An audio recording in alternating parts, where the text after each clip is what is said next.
evening and welcome to tonight's NAACP Mayoral Debate, hosted here at WKCT's Clemens Fine Arts Center. Thank you to our hosts. And coming to you live on Facebook through Paducah 2, as well as Paducah 2's YouTube channel. We're so glad you're here for this event tonight. My name is Ann Bidwell, and I am a brand new member of the NAACP here in the local chapter. And it's my pleasure to honor you, it's my honor and my pleasure to welcome you tonight. A little bit about the NAACP, in case maybe you do not know. It is the nation's largest civil rights organization. It is nonpartisan, it is nonprofit, and it does not endorse any candidates at any level of government. But let me tell you more about what the NAACP is about. Community engagement, civics, being a great citizen, and education. And tonight's event hits all of those issues, and we're so glad to bring it to you tonight. Now, without further ado, I'd like to welcome Vice President Benny Hetty to the podium for our invocation. And after the prayer, we want to say a welcome to tonight's moderators, WPSD journalists Mike Mallory and Shamaria Morrison. Thank you.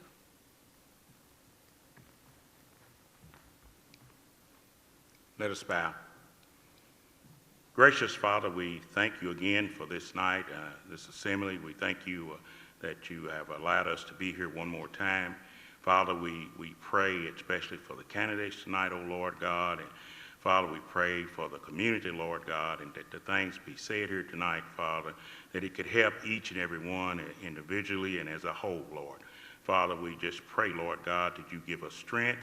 Lord, give us the right ways to go, Lord God. Father, we ask these blessings in your Son named Jesus, and in his name we pray. Amen.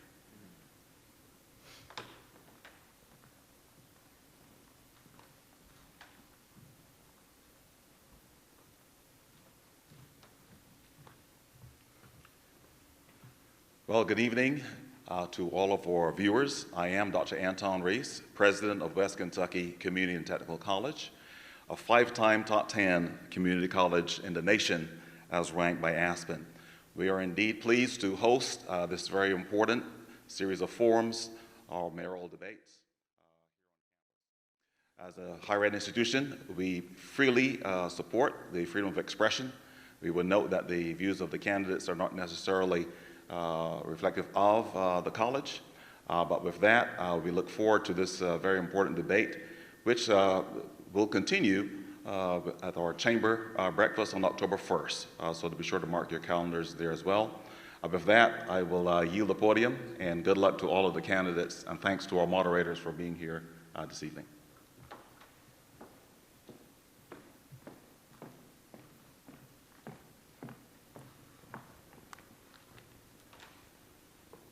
Hello, I'm Julie Griggs, the county clerk here in McCracken County.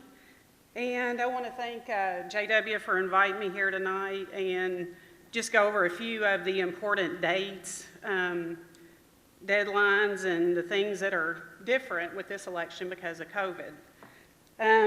First of all, the last day to register to vote will be October the 5th. So, in order to be sure that you're able to cast your ballot, make sure that you are registered by October the 5th. And I want to go over a few of the voting options. Get my glasses on here. And I said that's one of the few things that COVID has brought out that's actually been a good thing, that we do have a few more options than what we normally do. You will have, if you're like uneasy about going out into public and you want to vote by a mail-in ballot, you can do so. Just make sure that you request that by October the 9th. And go to the online portal at govoteky.com. And like I said, just make sure you do that by October the 9th. Let's see, if you want to vote early in person, you can do that. That will be in the county clerk's office. That starts October the 13th. And the hours will be Monday through Friday, 8:30 to 4:30, and Saturdays 9 to 1. And we're really encouraging voters to take advantage of that option, just in case, like, that's going to be spread out over 3 weeks. So, it may alleviate some of the long lines on Election Day actually at the polls.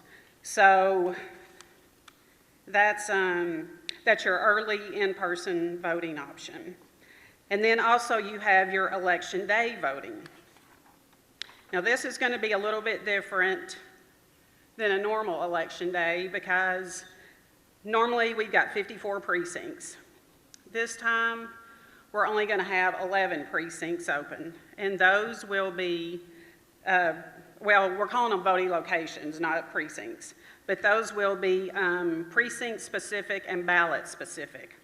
So you will be getting a postcard in the mail, and it will tell you, like, whatever voting location or precinct that you normally vote in, what your new voting location will be. We will also have one, it's called a voting supercenter, that will be in the county clerk's office. And anybody in the county can come down there and vote from 6 a.m. to 6 p.m. on Election Day.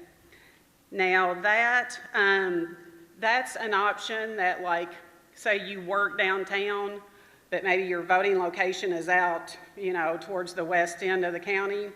If you can't make it to your specific assigned voting location, you can come to the county clerk's office and you can vote in person on Election Day. That's anybody in the county. But like I said, those are the three options for voting: mail-in ballot, early in-person voting, and the Election Day voting. Like I said, postcards are going to be mailed out to all the voters. It's going to tell you where your voting location will be. I'm not going to go precinct by precinct because that'll take too long, but I will tell you the 11 voting locations.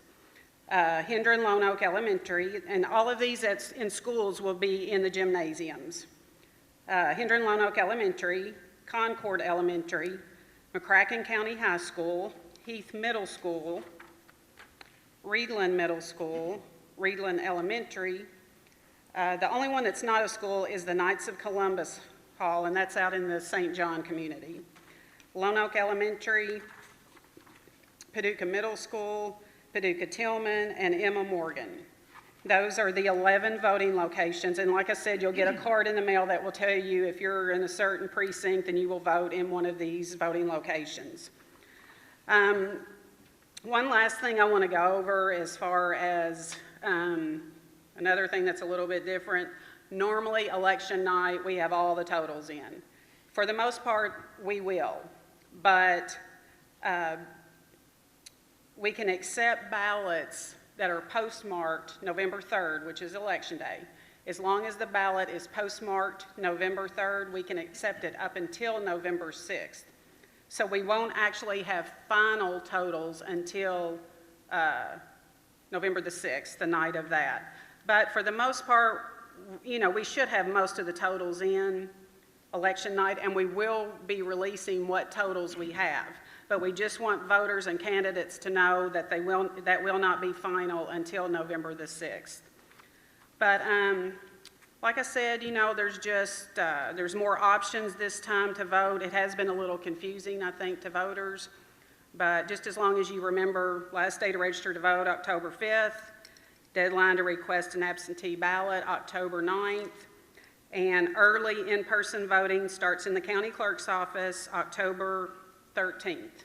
And like I said, that will be Mondays through Saturdays. So I guess that about covers what I have. And is it y'all's turn now? I think it is. Okay, thank you. Thank you, Julie. We're going to go over the format quickly. This is a town hall style. Pre-written notes are allowed. No props, though, no propaganda. Each candidate will be given 90 seconds for an opening statement. Once the questions begin, candidates will be given 90 seconds to answer. Candidates will also be given 90 seconds for closing remarks. You'll see the lights here. When you see the yellow lights blink, that means you have 30 seconds left. And then when you see the red lights, it is time to wrap. Questions have been given to the candidates in advance. We are going to try and get some questions from the audience if time permits. And Also, we sort of made a decision just moments ago that the order of the answers will rotate so that no one has to go first every time and that no one gets the last word every time. So unless there are any further questions, I believe we are ready. Jamaria? Okay, and I will be introducing the candidates. I'll be saying their name from left to right. We have Richard Abraham and George Bray. Also, we have DeJuan Thomas. Welcome, all of you. I will be giving the first question, and again, we'd like to reiterate that you all did have time prior to prepare for those. The first question will be, and can everyone hear me? Just want to make sure. Yes. Oh, actually, before we go to the first question, we have opening statements, and we'll actually start with Mr. Bray. You have the time limit on that, and we'll start, and again, you will see the timer. Thank you. Thank you, everyone, for allowing me to be here tonight. J.W., Corbin, Benny. Since over the last several months since I've started this process, I've gotten to know the NAACP quite a bit, and I've actually become a life member. So I'm proud to say that. I am running for mayor because this city needs strong leadership at this time in its history. We need to focus on the right things going forward. We need to focus on smart growth. We need to attract jobs into Paducah, and my campaign is focused on attracting jobs not only from outside the community but from helping the businesses inside the community grow. We need to focus on the things that matter most. And also, one of those things that I think we need to really focus on is neighborhood development. So that's going to be one of my focuses. There's been a lot of discussion about the South Side. I feel like that's a side of town that we really need to emphasize in the future. Also, a part of my campaign is being fiscally responsible and being very careful with the money that we spend, where we spend it, how we spend it. And finally, I believe in a very open and transparent government. And my intention is to make sure that the government that I would be responsible for is very open, very transparent, and I'll be looking for a lot of different ways to take that to our citizens. Thank you, Mr. Bray. Mr. Thomas, you next.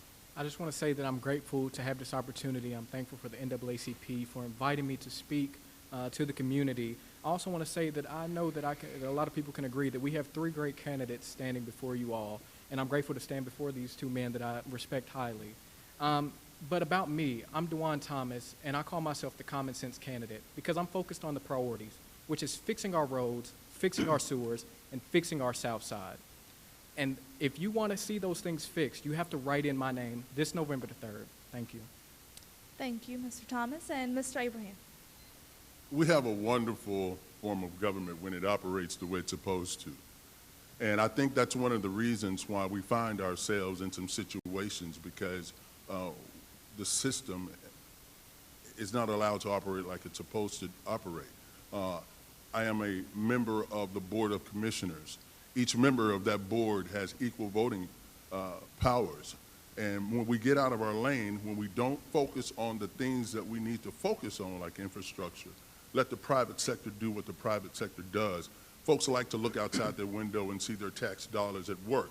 I understand that, and I will champion that as I've always have. So if elected, I will make sure with everything in me and the oath I take that our government is operating in the way it should, totally engaging the Board of Commissioners, the other members, bringing what they have brought to the table as they knocked on, well, can't knock on doors anymore, but talked about in the forums of why they should be on the board. So I think if you understand how our form of government works, hold it to it, it'll work fine.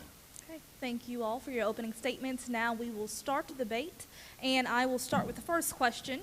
The first question reads, Black and underrepresented employment in City Hall and local businesses continue to be historically low. Please give specific examples of how you have provided or advocated for Black and other underrepresented employment or job creation. And I'd also like to tell the candidates and everyone listening some statistics about Kentucky and Paducah as it relates to businesses and as it relates to white and black Americans. So in Paducah, we have a makeup of 72.5% of the people in Paducah are white Americans, 23.1% of the people in Paducah are black Americans. The poverty rate in Paducah is 22.3%, and the median household income here is $35,419 compared to the U.S. median household income of $68,703. And with that in mind, I'm going to have Mr. Thomas answering that question first. If you need me to repeat it, please let me know. Okay, so how I have helped with underrepresented and minorities when it comes to work was when I co-hosted the Mahente Fashion Show back in 2018, where we allowed minority fashion artists to come in and they walked the runway for the first time. And we had the Oscar Cross Boys and Girls Club involved in that as well, which helped give the youth some insight into a career path that they may want to take in the future. And moving forward, what I want to do and how I can say I've advocated for underrepresented and minorities when it comes to employment is running for mayor. I'm a minority myself, and I think I've been a major inspiration to the minority youths in our area and abroad that have seen my campaign. And also what I plan on doing is creating business mentorships for minorities in Paducah, as well as opening up avenues for them to get more involved with politics, especially in Paducah. Thank you so much. And I want to add one more statistic, actually. It's regarding the amount of businesses that are owned by minorities here in Paducah. So even though Paducah's population of black Americans here is 23.1%, less than 1% of them own a business here, compared to white Americans here, where 81% of them own businesses. And those statistics are according to our U.S. Census Bureau. This is everyone's reminder to make sure you fill out the census because you only have a few days left. And we're going to have Mr. Abraham have that same question and a follow-up. And we'd also like to add to you that it's an added observation that you have been in city government a long time, and so we would like for you to put that into your answer as well. Okay. First, the elected officials have very little to do about private businesses and their hiring practices unless someone feels that they've been discriminated against. And we set up the Human Rights Department to handle those type of complaints. In regards to the city, inside the city, I have been very vocal and very supportive of two of our African-American department heads. Chris Yarber is over our Public Works Department. He came through the front door. And Martin Russell just recently left us. Both of these men were promoted. I think it's very important to promote from the inside. With our demographics like we have, you don't see a lot of department heads that look like you if you're working in a department. I've talked to the city manager about going to historical black colleges that's close by to their job fairs and encouraging them to come to Paducah. We have a lot to offer. As far as the one stat about the businesses, those are going to require, obviously, probably some training, and we have a community set up with our hub at Paducah-Tillman High School with the community scholarship program. We have some things set up to help those individuals strive to do that. And once that happens, with the mentoring and the opportunities here, I think that number will go up. Okay, thank you so much. You're welcome. Mr. Bray, you're next. So when I'm elected mayor, I will advocate for increased representation of blacks both in City Hall and outside of City Hall. One of the things that you have to keep in mind is that there is a strong work ethic that is required for any new employee to be part of a team, and that is really a key to their success. My experience with managing and leading an organization is at AmerisourceBergen, which is a company that was here for over 150 years. And in that experience, I did advocate greatly to hire more black employees. I can remember having many conversations with Gladman Humbles, who was a black advocate here in the community, about ways that we could implement programs within my company to hire and promote more blacks. And one of the things I'm very proud of is that the AmerisourceBergen facility was one of the top 5 in the United States for the last 5 years, and we had a number of blacks on our team. So as mayor, I will be advocating for all angles of increased black employment. Thank you. Thank you, Mr. Bray. Question number 2, with the fallout from COVID-19 affecting so many of our locally owned businesses, our local families, how will you as mayor support Paducahans in the wake of the coronavirus pandemic? And Mr. Abraham, it is your turn to begin. Well, as an elected official, I will obviously encourage our own people to go and support our own small businesses. If you are looking for how the city responds, where our heart is, we voted on $150,000 for small grants for our small businesses. We also put $100,000 out there for a community match. So those are the type of things that has to be done in a situation like this. And we all have a part to play. The city has a part to play, and I think we played that part. I personally went out to make sure that some folks didn't know exactly how that program worked. They plugged in, they got some relief, and it was a godsend. So we have a part to play as a municipal. The community, a lot of the community stood up and helped out. So that, I think, is where my focus is making sure that the city, the municipal, is doing what we can. But then you look out and you see other partners in the community step up and do some things. And I think, and I know, that's when our city works best, when we're all taking responsibility for where we are at that moment. Thank you, Mr. Abraham. Mr. Bray? Yes, as mayor, I will advocate greatly for those who are most affected by the pandemic. And I think that one of the primary ways that this community advocates for those most affected is through our United Way.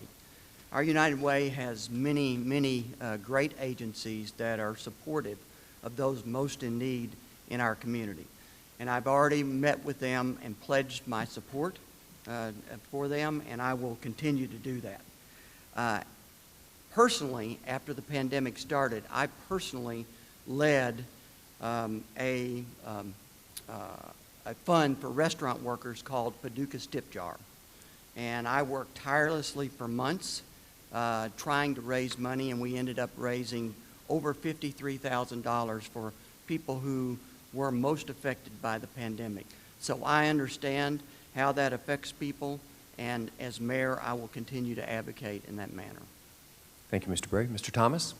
Yes, so giving back to Paducah because of COVID-19 and the pandemic that we've seen, I will be donating my first year salary back to the citizens of Paducah due to COVID-19. And following that, I'm going to ensure that I'm a leader that they can look up to and that they can depend on during this crisis, because COVID's not over and we don't know how much longer it may last. So I'm going to make sure that I am that leader that they can depend on and that will guide them in the right direction. Thank you so much. I'll be reading the third question. We'll start with Mr. Bray. The United States at large has been embroiled in protest over racial justice in many cities, including Louisville, Kentucky, over the death of Breonna Taylor. How will you work toward fostering racial justice and unity in the city of Paducah? Well, just yesterday we had the grand jury decision come down on Breonna, and I think it left a lot of people wondering about how the evidence was used in that. But we do have a black attorney general, and I feel like that he probably used the evidence that he had as best he could to come up with the best decision that he could under the circumstances. It left a lot of questions, and I realize that there still are a lot of questions about that. If we want to change that judicial process, we need to change it through the election process.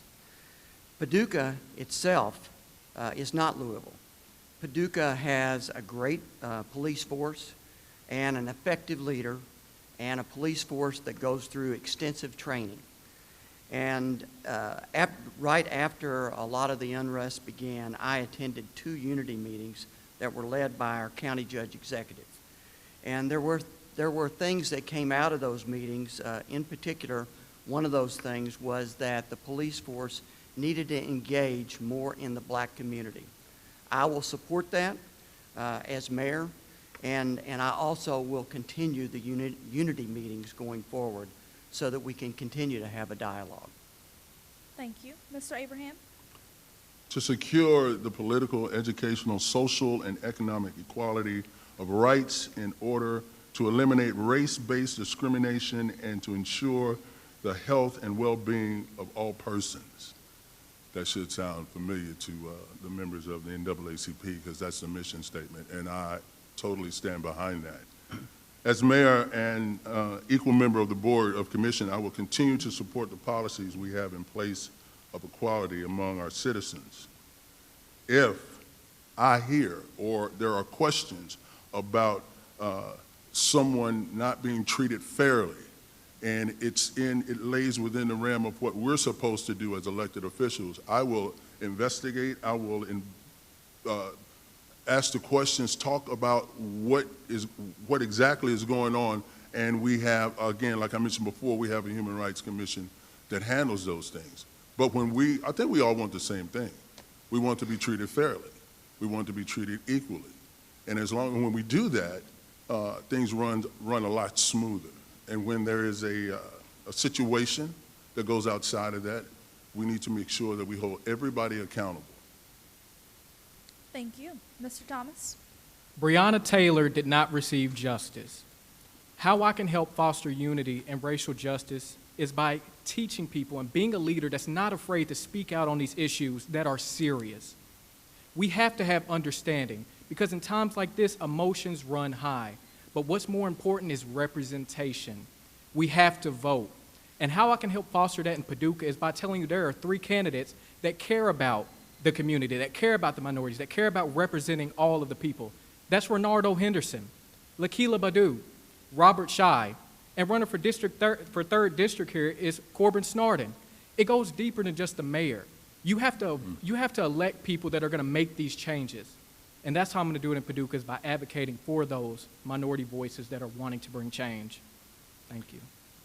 Thank you, Mr. Thomas. And we'll begin with you also on this next question. Locally, racial and social controversy has created division concerning the removal of Confederate statues in Paducah and the Confederate flag off of Exit 16. Mr. Thomas, what is your position on this? I'm an advocate for change. And I believe that people have the freedom of speech and the freedom of expression. And I believe that these statues hold some weight, especially some of the ones that may have been slave owners or that had a bad past. And in the current climate that we are in today, I believe that we shouldn't put these statues on a pedestal. You don't go to Germany and see Hitler statues or swastikas all over their country. So I believe that we shouldn't erase our history, but we should preserve it. These statues will be great in a museum because we can't forget our history and where we've come from because we've come far. So I believe that in a situation like that, I would leave it up to the community for a majority vote. And I believe that the community has already spoken out on this, and the majority is for removing these statues. But I do advocate for them to be in some sort of museum because I don't believe in erasing our history. Thank you, Mr. Thomas. Mr. Abraham.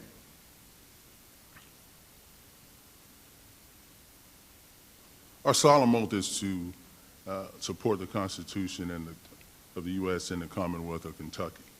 That requires that equal protection for all citizens. I would not be a part of any piece of legislation that would discriminate against a group of people just because we don't like what we perceive they stand for. Because not too long ago, that very piece of paper was used on guys that look like me. So I find myself in a position where if I see that, I have an opportunity to do something about that. Earlier this year, in 2020, there was the conversation about the battle flag flying in the Veterans Day Parade. And I sat down with the captain of that group and I said, look, I know what you guys say about heritage, not hate. I said, but that symbol symbolizes a lot of things, a lot of bad things to a lot of people. I said, so that's where this is coming from. And those guys, they decided, you know what, we will roll the flag. We'll roll the flag. Matter of fact, we don't even want to be in the parade.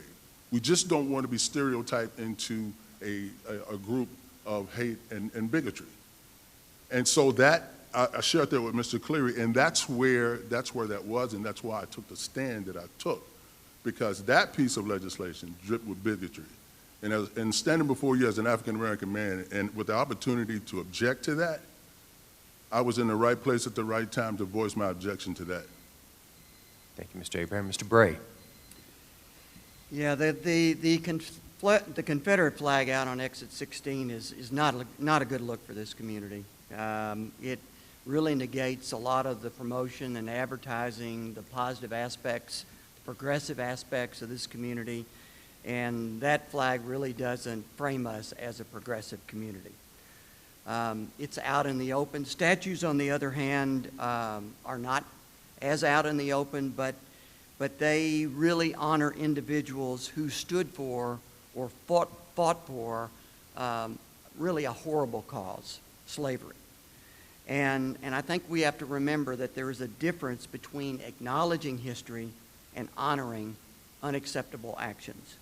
So my feeling is if the black community comes together and is unified, and we can remove the statues in a way that preserves our history, and we can find the money to do so, I will lead the effort to do that. Can we get a follow-up or not? No? Do we? Well, first, let me check the rules of engagement just to make sure. Check the rules.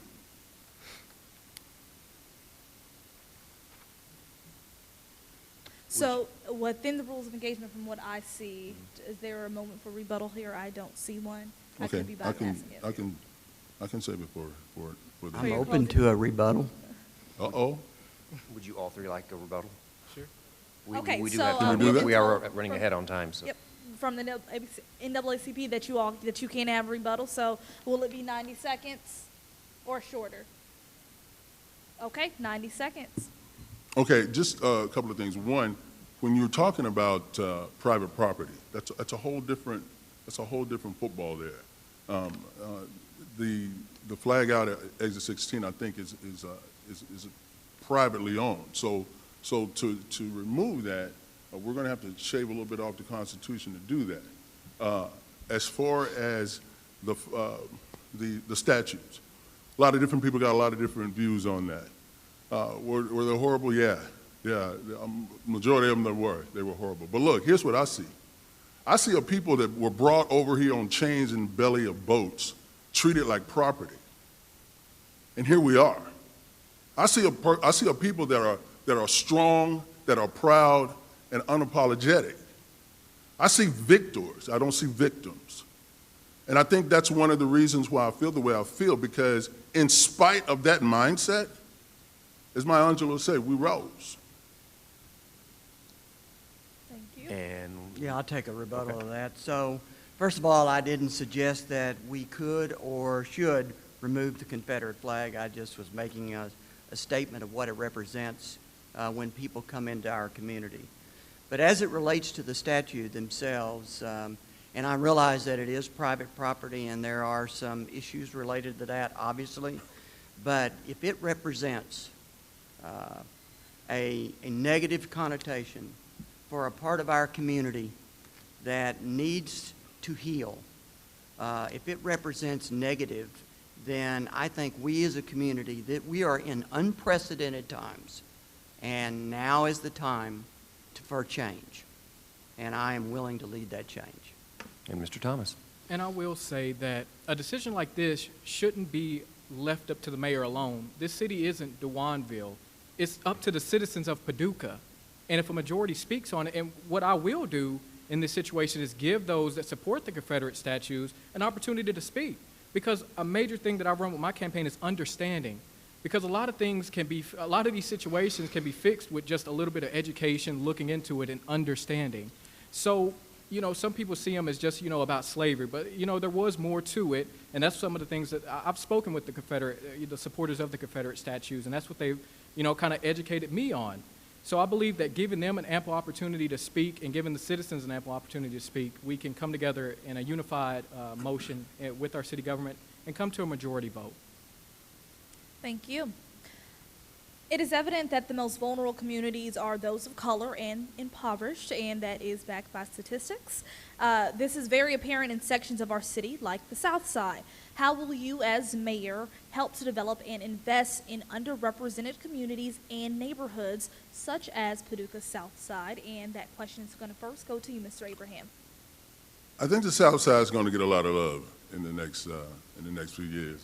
I really do, because I listened to the candidates for commissioners, and they agree that it's been long overdue. And I know myself echo that very sentiment. People want to see their neighborhood enhanced, and but downtown you got to get 3 people to decide that. You know, one person doesn't make that choice. So that's when the new commission come in, and some of the things that we talked about when we were campaigning, you know, folks are going to hold their feet to the fire. And Southside came up a lot. So let's sit down with our planning department. Let's sit down with the neighbors in the community. We have those community meetings, talk about what's going on and what would they like to see. And then for us to do our job, and what's our job? Sidewalks, gutters, flooding, those type of things. Let's fix those things, and then look at the planning department and how we can shape a neighborhood. A couple of things happen. Code enforcement have stepped up. So there are some things, there's a process, but I think it's time for the South Side to get some love. Thank you. Mr. Bray. Well, I think we have to remember that any improvement in our city starts with more jobs, better jobs. And so part of a big part of my campaign is job growth and economic growth. But as it relates to the South Side specifically, there's a couple of different ways I think that we can make some improvements out there. First of all, there's an organization called the Midtown Alliance, which has done a lot of great work in the Fountain Avenue area. If you've drove through Fountain Avenue over the last 10 years, you've seen a lot of change. And I would like to work with that organization for them to have more influence in specifically other areas of the city. Secondly, I think anything that we do on the south side has to really emanate from the south side, meaning that the business owners and the people that live out there and make their living have to come together and help us make decisions. The city can lead. The city can help make those decisions, but the group of people that make their living and live out there have to be part of the solution. And I will lead that. I will lead the opportunity to bring those people together so that we can decide what steps we take to make investments in the South Side. Thank you. Mr. Thomas. I think that the fact that we even have to talk about development on our South Side shows the importance of us needing to vote. That's the reason why I started my campaign, because I didn't see a single candidate speak about the issues that I'm speaking about. Now, once I started my campaign, of course I did. But I think that our South Side, you're a product of your environment. And I believe that refurbishing the dilapidated buildings that are scattered all around that area needs to be a priority. And I believe that convening with the business owners of those buildings and asking them, why have you left these buildings to look like this? Because we can't attract business if our city's not appealing. What CEO of a corporation is going to ride through Paducah and see those buildings and say, I want to bring my business here? They take care of their businesses. They're not. So we have to fix our South Side first, and that starts with convening with those business owners. And if we can't come to a solution, then we might have to enact eminent domain, which allows the government to come in, either demolish or take over or do whatever is best for the community. And following that, I think education is important. Like I said, you're a product of your environment, so we need to ensure that our educators are teaching our children how to become the next leaders so they can be the voices for these changes, and so they can make sure that they're leaders in development for their areas. And I think that's most of my points there. Would you like a rebuttal, Mr. Yeah, Abraham? just a little bit there. We want to be careful with that sledgehammer of eminent domain. That's a rough one. But I like what you said as far as encouraging folks. George mentioned that. What do you want to see in your community? Where are the problem areas? Now from a municipal, we see some things that we're personally responsible for because these very people pay tax money to the city. So to see your neighborhood not getting the love some of the other neighborhoods are getting can be very irritating. So when we start this process, we don't have to wait. We know what we're responsible for. the infrastructure of the neighborhood. Now, some of those other issues, yeah, we want to get their input on that because that's where they live.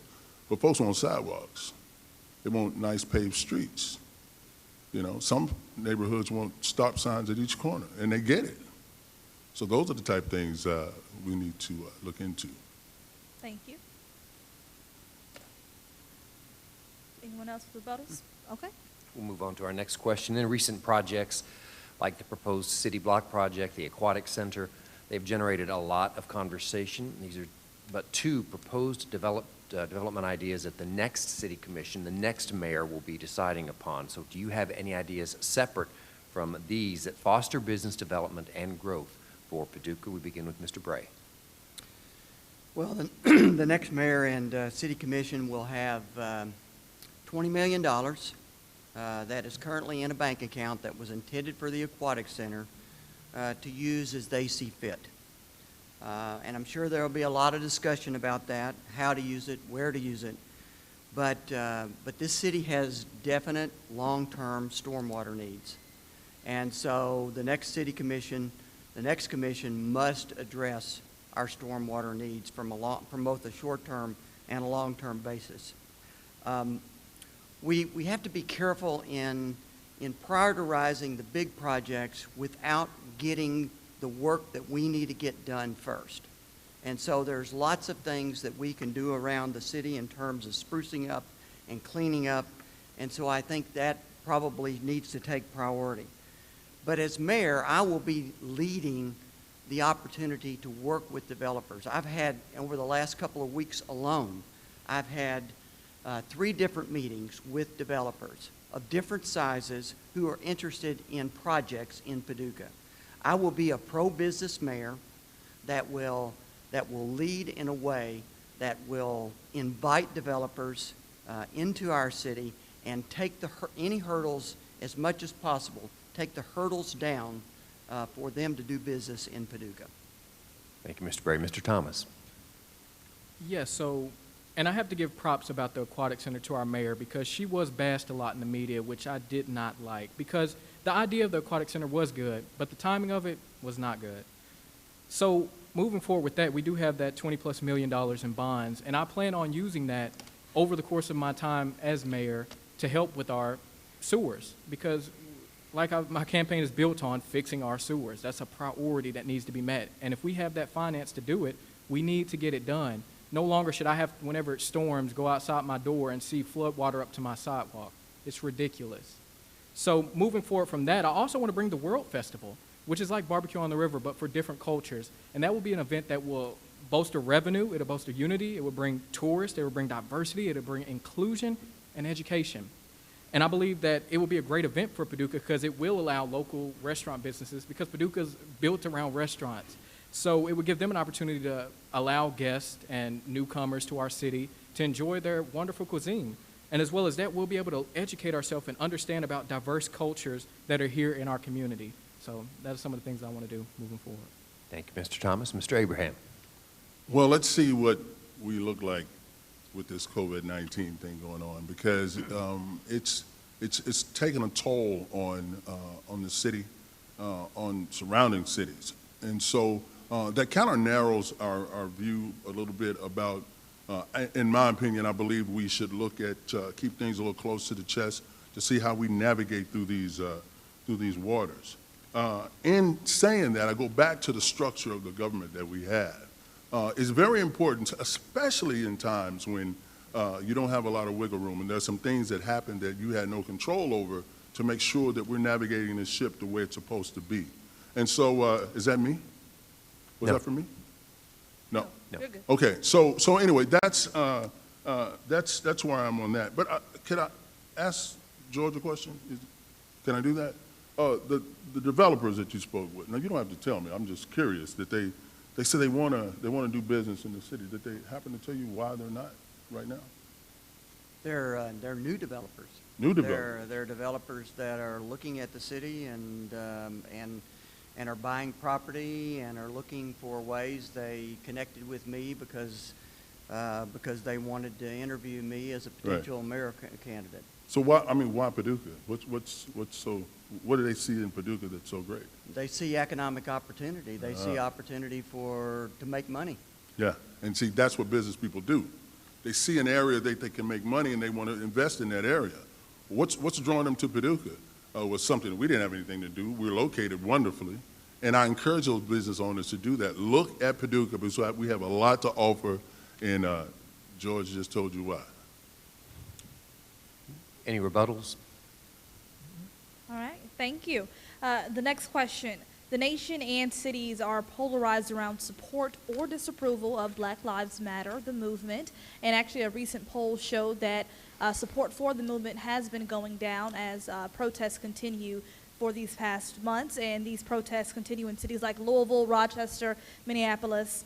What is your specific stance about the high-profile cases of police and black engagement? And I'm going to start with you, Mr. Thomas. Again, Breonna Taylor did not receive justice. That's my stance. But I believe it goes farther or far deeper than just police and black lives. It's our government. It's the people that are not representing fairly. And as I gave you 4 candidates earlier that will fairly represent and will represent the unrepresented in our community and abroad. I believe that, I know that I'm going to be one of those leaders that stands on the right side of history because I'm not afraid to speak on the issues that are plaguing our country right now. And we're not going to be able to make these changes until we vote in leaders that are going to bring these changes. And it goes far deeper than mayor, goes far deeper than city council, goes farther than president. It's your Senate and it's your state representatives. Those are the people that make the laws. The president, the mayor, we're just the ones that sign off on them. So it's going to take getting out and voting because we need proper representation in our country. Thank you. Thank you. Mr. Abraham? Sometimes you just want to turn the TV off. You know, I mean, you got so many different spins on stories, and you get a story here and says, this is what happened. And you get another story over here and say, no, this is what happened. And then you get another story, well, none of that's true. Listen to me, this is what happened. So you look at that, and it's kind of crazy. So what am I talking about? I'm talking about personal responsibility across the board. That's what I'm talking about, because what can you control? You can only control what's within your purview. And everybody, we want the same thing. We want to be treated fairly and equally. You and I both know everybody's not going to do that. There are some people that are going to mistreat other folks just because that's the way it's always been. When that happens, we hold those folks accountable. That's how we get to where we need to be. But you gotta want to do the right thing. The situation in Baltimore with the police officer with his knee on the guy's neck, there was 3 other police officers standing around. So what was that? Here in Paducah, we have a wonderful police force, and we have great leadership there. And as mayor, I will continue to make sure that we are up on the training that we need to have. The body cams are on to make sure that, to the best of our knowledge, best of our ability, our citizens are treated fairly. Thank you. Mr. Bray. So I think the issue here is Black Lives Matter and the movement. And there's a lot of discussion about Black Lives Matter. And there's a lot of distrust about the origins of Black Lives Matter. People look at the website and I've had people tell me that it's a Marxist organization. So there's a lot of discussion about that. But I have to acknowledge that Black Lives Matter it's a movement. And from my personal feeling, it's really not okay to be neutral in situations of injustice. And there has been a lot of situations of injustice, over the last several months. So Black Lives Matter, they represents people that need to be heard. And I support that. People do need to be heard. I'm against police brutality. But I absolutely do not support lawless destruction of property. So I don't think that's right. And as Commissioner Abraham said, we all are fortunate to live in Paducah with a great police force and good leadership. And when I'm elected mayor, we're going to preserve that and enhance it more. Thank you. No rebuttals. We'll move to our next question. We cannot downplay the importance of economics in our city. We are a city with rich culture, a UNESCO heritage site. We attract regional visitors. What are your plans for the greater business community? And we begin with Mr. Abraham. Again, we live in a community where the government doesn't do everything. The government is not supposed to do everything, but we have a part to play. We have a part to play, and I want to circle back a little bit about that $20.5 million that's sitting there. You can't just use that money for anything. For infrastructure, you can use it. So that's what makes it so attractive. It's sitting there, and our infrastructure is not operating the way it should operate, and that money will help. But one of the things that I love about our community, let's look and see what we have in our hands here. We have one of the top workforces anywhere. If you would talk about call them dirty jobs, I don't care, but those jobs are very important. They're very well paid, and if you can show up drug-free, on time, you can make a wonderful living for your family. That is one of the things that I found out firsthand when we took a group of students to Murray State for a job fair. This lineman brought home $2,600. These kids are like, whoa. He said, yeah, man, I climb that pole, I show up every morning, I do the job. So what do you need to do? You need training. Guy said, I'm a little afraid of heights. Well, get over that, and you can make some money. So I think we have a lot going on for us right here, but everybody has a part to play. Our greater economic development, we pay a lot of money for those guys to go out and look and see and entice guys to come here. When they get here, they love it. But we got to make sure, you throw a line out there, you don't know what you're going to catch, but when you get it to the boat, you got to deal with it. So let's make sure that we're ready to receive those companies when they come. Thank you, Mr. Abraham. Mr. Bray? Could you repeat the question, if you don't mind? We cannot downplay the importance of economics in our city. We are a city with rich culture, a UNESCO heritage site, and we attract regional visitors. So what are your plans for the greater business community? Well, I am the business candidate for mayor, and my plans for the business community are all about job growth and economic growth. It's on a number of different fronts.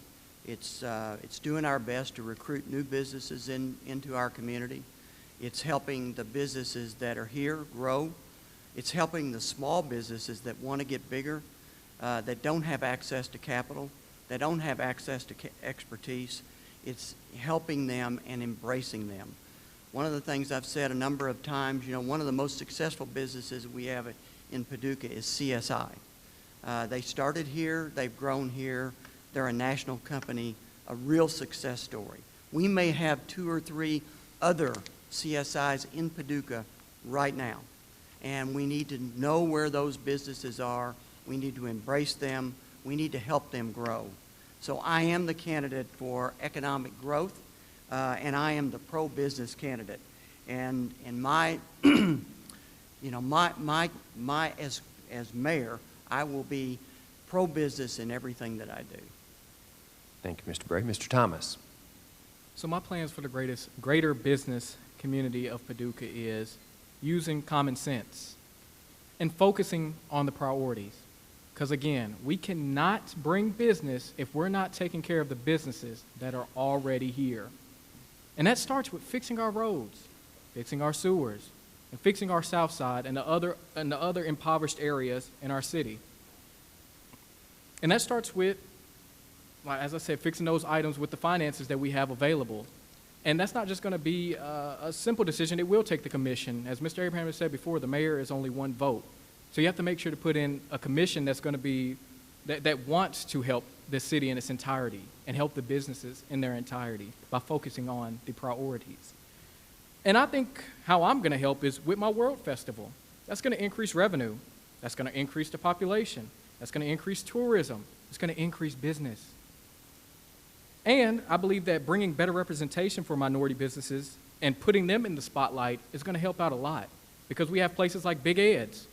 It's a minority-owned business, and we have several other locations that are not just food, but other locations that are minority-owned that the city needs to put spotlight on. And that also goes into the arts. Our city is an arts town, and we need to bring representation and spotlight to the minority artists in our city and to all the artists all together. And I believe that once I am elected mayor, well, I know that once I'm elected mayor, there will no longer be biased economics or biased politics in Paducah. Thank you. Thank you. Any rebuttals from any of the three of you? We now have some questions that the audience has supplied to us. We will just be asking each of the candidates if you want to answer the question that we have. Feel free to, but we will be calling on people first. And so first, I'm going to call on you, Mr. Bray. You said that you were the business candidate. So one of the questions for the audience, from the audience, is what sources of revenue are we not utilizing here in Paducah, and how will you encourage us to use it? What sources of revenue we are not? And I'm going to go and take a venture that they mean revenue for economic development. So what section of economic development aren't we kind of honing in on when it comes to development in Paducah? Well, just yesterday, I met with an entrepreneur that wants to start an Amazon-like business in Paducah. And so when we identify opportunities for economic development, we never know where they're going to be. I do think we have to tailor economic development to the job force and the workforce that we have here in Paducah. And then when there are opportunities for companies to come in, then we need to work to make sure that the skills that those companies need, if we don't have them, that we develop them. So I think new revenue sources are going to come from a number of different places. Okay, thank you. I'm going to have Mike give the next question. Would either of you care to answer that question first of all? Mm-hmm. Okay, Mr. Thomas. Oh, the question at hand? Yeah, the question that was Oh, just could you asked me. repeat it for me? Sorry. Oh, yeah, of course. So the question was, how can Paducah generate more revenue for economic development? And it says, what sources of revenue are we not utilizing? And specifically, basically, what economic development sector do you feel like Paducah is lacking? And where do you think that growth needs to come from? Well, I think that starts with the priorities, like I said, and with that $22 million in bonds that we have sitting there, which I will not use for the aquatic center. Let me make that clear. It will be used for economic growth in our city, which starts with our roads, starts with our sewers, starts with our south side. And also, that's why I plan on bringing in new market, or trying to develop new market tax credits, which help, or are government funds that help bring in businesses and homes into impoverished areas. And that's going to be a priority of mine, is bringing those new market tax credits in, which will help the areas that have been ignored for far too long. Okay, the greater economic development, we give a lot of money to that organization for that very thing, to go out and recruit businesses coming here. Now, from the inside City Hall, and I think we know this just by our own bank account and our checkbook, you go through there and you see, wow, we spent this much for that. Is there any waste there? Can we trim that back? Once we do that, if we identify those funds, then we can take those funds and we can earmark those funds for the type of support that we're talking about here, particularly small business, because small business, as George knows, they're the ones that they're the engine in the boat. The small business are the ones that keep this economy going. So I'll be greatly interested in looking at trimming some fat where you find some, and then relocating those dollars for the type of thing we're talking about. Thank you. We have a question from the audience. I believe it's your turn, Mr. Thomas, and Mr. Abraham and Mr. Bray. I'm trying to keep score here, but I believe that's the right order. This question: regional partnerships are key for our city. What organizations and/or communities will you partner with to help Paducah grow? Who will I partner with? Yes, regionally. You know, I'm not too sure, honestly, on that, but that is something that I would look into to see what available partnerships there are out there that can help in Paducah. So I'm not sure at this time, but whenever I am in office, that will be something that I can look into. Mr. Abraham. We have, we're a region. I think it's really smart to have a regional type of holistic look at where we are here. If it's happening in if someone comes and let's say in Amazon, come and they build a superstore in Graves County, you don't think that's going to affect Paducah? Of course it will. So as we partner with these people in these communities, it's very important, I believe, to have a strong relationship with these other communities because we're so closely knit together. If you go out on a weekend on a Saturday night and you look at the license plate from out at the mall, they're from all over. People come here, and then a lot of our people work there. So if we can foster that relationship, the better it is, the better we're all going to be. Mr. Bray. Yeah, so currently I am on the PACRO board. And for those of you who don't know what the PACRO board is, it's a board of the counties in this particular region, and the fund, the PACRO basically provides grants to the different counties, and the money is generated from the dismantling of the gaseous diffusion plant. And so there's a lot of cooperation and collaboration among that group. Our growth is really not tied to just Paducah. It's obviously tied to McCracken County, but it's also tied to Graves, Marshall, Ballard, even Callaway County. So as mayor, one of the first things I would do would be reaching out to all the counties outside of Paducah to make sure that I knew the people in those counties and in those cities, so to make sure that we establish the opportunity for collaboration because regional economic development is really key for us. Is this a topic anyone would want to rebut on? And just for clarification, Amazon is not coming to Mayfield. That was just a hypothetical, correct? Just a hypothetical. Okay, just making sure. Can I actually say Sure. something in regards to that? Because he mentioned the gaseous diffusion plant, which many people in our city don't know the history of. And they don't know the trauma that it has caused since its construction here in our area. But that is something that I think that moving forward, if we put money on top of the people in our city, if we prioritize money over the people, we would end up with another gaseous diffusion plant, which I asked the citizens, look it up. Look into the background of it, and look into all the cancer that it caused to its employees and to the radiation that is still in that area in West Paducah, and which in the rain came over into Paducah and is in our water. So once mayor, I'm not going to prioritize money over the citizens like in the past we've seen with the gaseous diffusion plant. Mr. Abraham, youth engagement is important to our growth and future. How will you promote youth engagement in the Paducah community? Oh man, youth engagement, it is absolutely a necessity. This is my 21st year at Paducah-Tillman High School, so I'm around those young minds every day. If you look at where I came from, my background, it's all about the importance of mentoring young people. It takes a special kind of person to look at a young person and encourage them to do things the right way. And sometimes that's hard. That's easier said than done because you may get a little pushback. But I think all children, I really think they want the right type of discipline.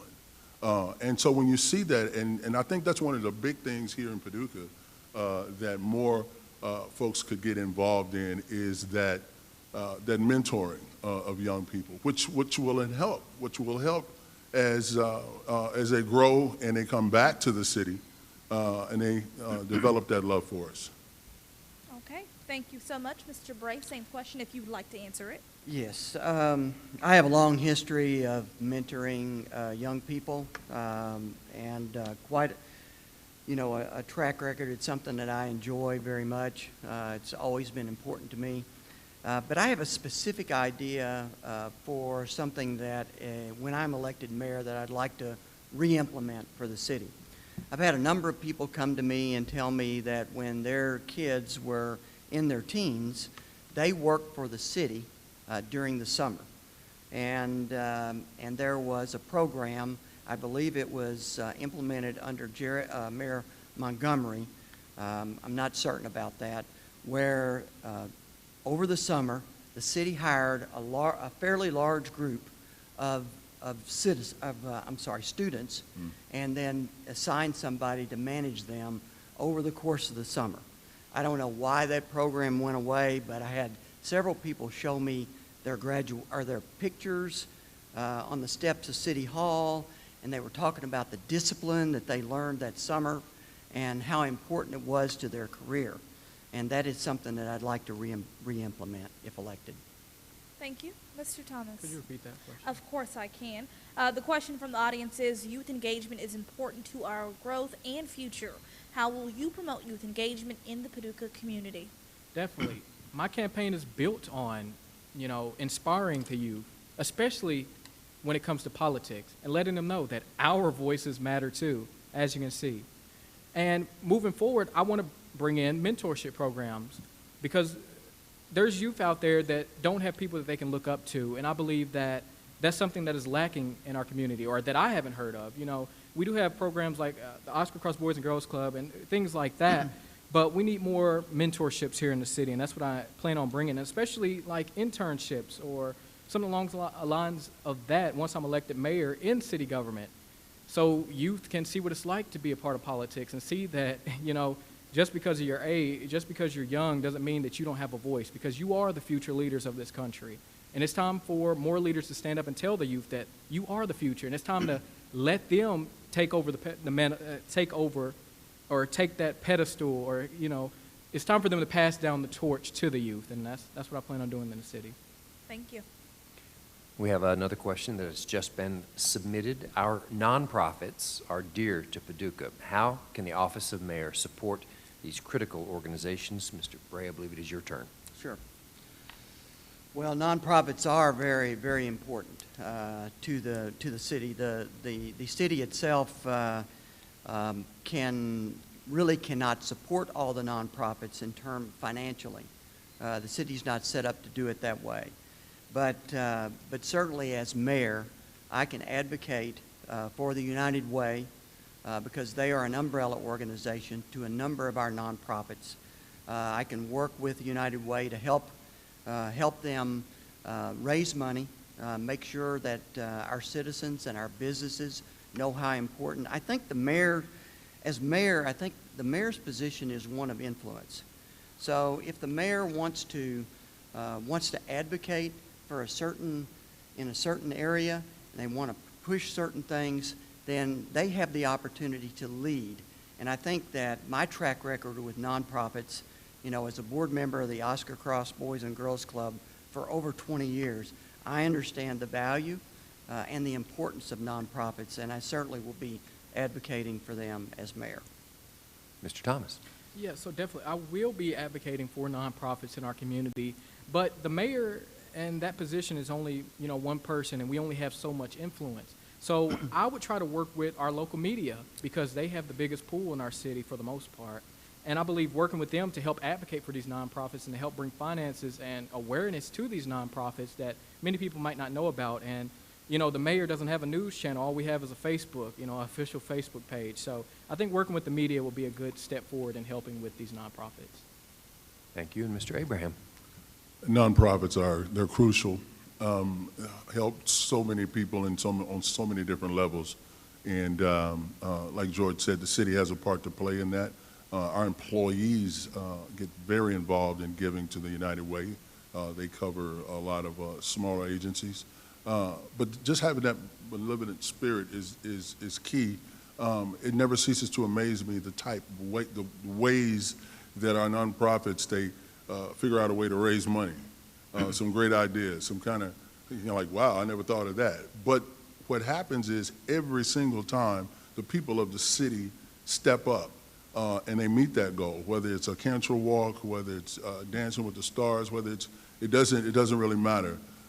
During the ice storm, I never forget, you listen to Greg Dunker in the morning, and it's the only thing you got on, and some lady down in Ballard County, she doesn't have any wood, and some guy, he's over on the radio saying, look, we got a guy over here in Paducah, can get you some wood. Those type of interactions, those type of relationships, it will keep our nonprofits strong.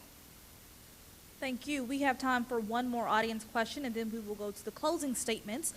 This question is, Cairo, Illinois has invested in a new port that will include intermodal connections. Examples are rail, river, and road transportation. Will you as mayor be interested in expanding on river port development here in Paducah? And the person that starts that one off, if I'm not mistaken, is it Mr. Bray? Well, we'll give it to you anyways. Sorry okay, if I that will slighted anyone. So the Riverport, that's a good question. Cairo, there's been a big announcement over in Cairo. The state of Illinois has dropped is going to drop $40 million into Cairo. Cairo's in a unique place, the confluence of the Mississippi and the Ohio River. But we do have a Riverport here, and I recently, in the last few months, visited Owensboro for the day and actually toured their Riverport to try to get some ideas. I met their Riverport Authority director. Paducah does not have as many acres and does not have the same frontage on the river that Owensboro does, but we've just recently hired a new Riverport Authority director, and I have a meeting set up with him in just a couple of weeks, and so we're going to be talking about just that, because when that announcement came out from Cairo, the first thing I did was send an email to the director and the chairman of the board to say, how does this affect us? How can we take advantage of that? And really, where does that leave Paducah's Riverport Authority? So that will be my focus. Thank you so much. Mr. Thomas, would you like to answer that question? Sure. I believe the river is an important part of our city. We're on the river. And I believe that working with the Riverport and all of those avenues is going to be progressive for Paducah. And once mayor, I will see what advancements we can make with our river. But of course, I'm going to make sure that we focus on the priorities. But yeah, I think it will be a good avenue to work with the river. Thank you. Mr. Abraham? Well, first of all, hooray for Cairo. I mean, you talk about a community that's been needing that type of investment in that city for a long time. And I know the folks over there are totally ecstatic about that news. We are a river town, and we will always be a river town. And our Port Authority, with the new guy, I'd be interested to sit down with him and find out what his ideas are to build on what we have here. You hear it a lot, location, location, location. We're right in the middle of we got the river, we got the rail, we got the air coming with the new construction out there, and we got interstate. So we're positioned. We just got to get the right players in the right spot to see it enhanced. Any rebuttals before we move forward with closing statements? Okay. At this time, we will begin our closing statements. We began with Mr. Bray, so we will continue our rotation. Mr. Thomas, you will begin, and then Mr. Abraham, and we will close with Mr. Bray. Mr. Thomas. Okay, so I just want to say that we all know that America was built on the backs of slaves and with representation for the majority. And saying that, I want to say that it's time for representation for the minorities and for the poor community and for the impoverished, especially here in Paducah. And by saying that, I'm not saying we should discriminate, but we should have officials in office that understand what it's like to not be represented fairly. I am that candidate that knows what it feels like not to be represented fairly. I've seen the communities that know what it's like to be unrepresented here in our city. And I believe that moving forward, I will be the best fit for our city because I am the common sense candidate. A lot of these issues are common sense. We shouldn't have trees growing up in our sidewalks. We shouldn't have flood water up to our sidewalks on multiple different areas in our town. We shouldn't have rundown buildings on our south side and spread all over our city. And once elected mayor, those priorities will be met and these issues will be fixed. All you have to do is write in my name, starting October 13th at the McCracken County Courthouse up until November the 3rd. Thank you. Thank you, Mr. Thomas. Mr. Abraham. I totally understand the form of government that we have, and I think when we operate that way, when we operate in that stream, we're going to get the maximum effort out of our efforts. A couple of things. One, it is very important that everybody associated with City Hall understands that they have a part to play. When that happens, the wheels move a lot smoother. Outside of City Hall, the folks outside of here, from our police department, being visual out there with our citizens, to the city staff, understanding that those folks out there, they're the taxpayers. They keep the lights on. We represent them. They are citizens. They're not subjects. And so, as mayor, I have a total understanding of how to engage not only the other board members on the Board of Commissioners, but our employees and our public, and definitely our regional friends. I would appreciate your support. Thank you, Mr. Abraham. And Mr. Bray. The election before us is the most important in the history of Paducah, and my campaign is all about leadership. We are truly at a crossroads, and we have a lot of hard work to do. My leadership style is one of collaboration and getting people together and getting everybody pulling in the same direction. I have a track record of success in everything that I have done. I've served on the Oscar Cross Boys and Girls Club for 20 years. I'm chairman of the airport, the Barkley Regional Airport Authority, and I'm leading a $42 million project for a new terminal. I was asked to join the PACRO board, and now I'm collaborating with the other counties around Paducah. If elected, I will prioritize the projects that need to be prioritized, and we will focus on growing in a very smart way, and we will make sure that we take care of the finances, and we look at every penny that we spend, and we spend it in the right manner. I ask for your vote on October 13th, 14th, 15th, every day that you can vote, or any way that you can, absentee or otherwise. Thank you very much. Thank you. All right, we would like to thank all the candidates for joining us, and now we are going to give the mic over to the president of the Paducah-McCracken County NAACP, J.W. Cleary.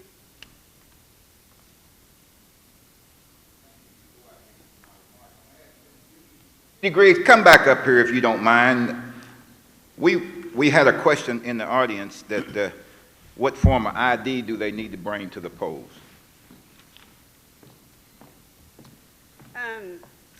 Yeah, for whenever you're voting in person, you will have to produce ID. One of the things that our Secretary of State ran on in his campaign last year was that you would have to produce a photo ID. That restriction has been lifted for this election, but you still do have to produce an ID. That's always been the case in every election. The forms of ID that are acceptable is a driver's license or just some kind of it can be just a photo ID card, Social Security card, a debit or credit card, or any kind of military ID. But those are acceptable forms of identification that you can produce on Election Day if you vote in person. Thanks. And if we had a big audience here, we would say, let's give these three candidates a round of applause. Mr. Abraham, Mr. Bray, Mr. Thomas. But then I want to go further than that to the point of whereas we had probably two of the best moderators that any group could have, and I would like to, if Shamaria, if you'll just stand up and just wave to just think that it was a crowd out like they do in the sports, no people in the stands or anything. And also to Mr. Mike Mowry. If you'll just stand and wave to all those people out there in the empty stand. We truly appreciate that. You know, we got also two people that's been behind the scenes, and I'm going to ask two of my, you've already heard from my Vice President, Mr. Benny Hetty. He gave the invocation. If Mr. Corbin Snorton, if you'll come up here to let the people see who you are, and also Jim, if you'll make your way up here. These are two of the vice presidents of this organization, and we sure appreciate these two guys. They've been working hard behind the scene, and we really appreciate it.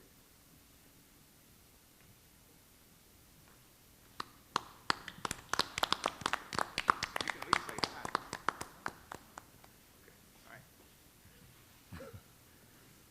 thanks. And I would just like to say, probably the most important person in the audience tonight, and he is in the audience, you heard from him earlier, because of the fact that we wanted to have this, and we didn't know if we could have it, because we had actually got turned down quite a few places to the point of whereas, well, we can't do it because of the fact that of the COVID-19. But Dr. Reese, it's a whole lot of people here. We're going to think that there's a lot of people here. If you'll just stand up, and we truly appreciate you too, Dr. Reese. I mean that to the bottom of my heart. And also to this college. This college, I'm not bragging, but I graduated from this college back I'm going to put it to you this way. In 1975, I graduated from this college. But you know, we also got to thank a man by the name of Tom Butler and the TV department. Mr. Butler, we want you to know we really appreciate you. And also, I got to go a step further.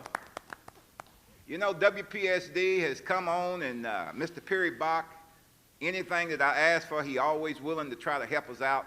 So I like to thank, publicly, I like to thank WPSD, Local Channel 6 also. Let's give them a big round of applause. All right, yeah, buddy, we're on our move now. All right, but also, you know, I don't know how you all feel, but the NAACP has been around for a long time, since 1909. And you know, one of the worst things that I hear all the time is it's a black organization. Well, let me tell you, brothers and sisters, it's a people organization. In fact, in 1909, it was 60 people that started the NAACP. It was only 7 of them that was African Americans. So therefore, I know for a fact it's a people organization, not a black organization. So we encourage you to become members of the NAACP, and also to the point of whereas Paducah branch, thanks to some of our young leadership, we now have our own website. So you can actually go to www.paducah-NAACP.com and join this chapter if you so choose, because we have really made a lot of inroads to the point of trying to make a difference in this community. But also, you know, I don't care what anybody tell you, I truly believe in the bottom of my heart that this is probably one of the most important elections in our lifetime that we could vote in. I'm not saying whether, in fact, you know the philosophy behind the NAACP. We're not allowed to endorse anybody. But all we're supposed to do is let the people know who are running and try to encourage you to vote. It's easy to register, but you got to vote, brothers and sisters. So try to take somebody with you. And remember, registration deadline, if you're not registered to vote, please remember by October the 5th. And then also, if you want early ballot, you got to get that done. You can get your ballot. Early voting, it starts October the 13th. But now you can go online if you want to do early voting, then you can go online to govotekentucky.com. But that is also, I encourage you to do that. But also to the point of whereas the question is whether the NAACP is going to have their annual Freedom Fund banquet. Well, I want you to know that annual Freedom Fund banquet, it's going to be virtual, but it will be Sunday, November the 1st. The reason why is we get this money and we got to give it out to, in fact, it's designed whereas Clyde and Linnell Broyles, they donated this money, whereas we give out $5,000, $6,000 every year to the college students at WKTC. So they've been contacted, so we have go ahead and started the process of getting that taken care of, so it will be. And then young folks in the school, they write these essays for the Martin Luther King festivities, so we've been contacted about that. Are you all going to still have it? Yes, we are going to have it. And the Martin Luther King, it may be virtual, but maybe by January it might be okay to have an audience. But as of right now, it will be Monday, January the 18th, like we always done. But nothing else, I just want you all to know that I truly appreciate this, and I hope you enjoyed the Candidates Forum. See everybody later on. Thanks. Bye-bye.